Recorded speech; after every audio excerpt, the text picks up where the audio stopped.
Hey, this is Ralph, and in this video I want to check out a slight variation on the input type text and produce a data list. This would be useful when you want the user to be able to type in some text, anything they want, but you also want to give them a few presets that they might choose instead of typing what they want. So what do I mean by that? Well, let's jump over to my editor. Now on my same page that I've been working on before, I've created a new little article section here for input data lists. And what I'm going to write in here is, well, I guess I'll start off with a label, and I'll just do, what's your favorite color? We'll do something like that. Now I'm going to do another input tag again, but instead of the type attribute, this time I'm going to do list equals colors. Okay, so I've got that input. Well, what does that do? Well, it just creates basically another text box there.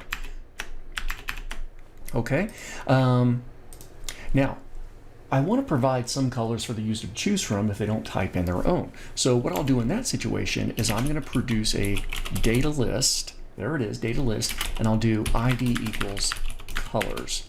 And there's an opening and closing for that. So in between this opening and closing data list tag, I'm going to put in a series of options. I'm going to do option times 6. So I'm going to have 6 options in here, and it's important that the opening option tag have a value, because that's what ultimately we would use our JavaScript to gather, but it's also what's going to display as a choice to the user.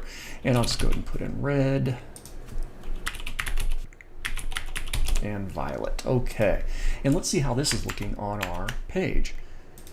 And okay, looks like a text box, but notice when I activate it or hover over it, I do get a little drop-down menu of choices. Well, I can, and actually when I click and focus it, I can see that I've got my choices right there. So I can choose green, or I can choose some other color. Notice once I've got green in there, it's already popped in for me. So check this out. I can start to type in a color like yellow, which is part of the list, and it's going to prompt me, hey, is that what I'm going for? And I can arrow key, select that, press my tab key to accept it. But because this is really a text box, I could type in any other color that I might want. So I could type in mustard and move on from there.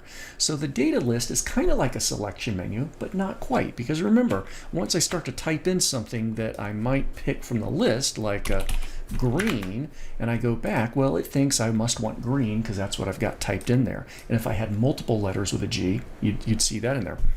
Now, I think you've probably seen this kind of stuff before, perhaps with states. With states, they might use a selection menu, but with other options where you can start typing out a command and you'll get some prompts for what it could be. So it's pretty neat, and that's our input data list. So kind of a neat, simple structure for that, and something that's certainly worth using. I think, though, I want to do another video. I'll keep this one, but I also want to do a selection menu, which also uses the option tags. So stick around for this next video. Thanks.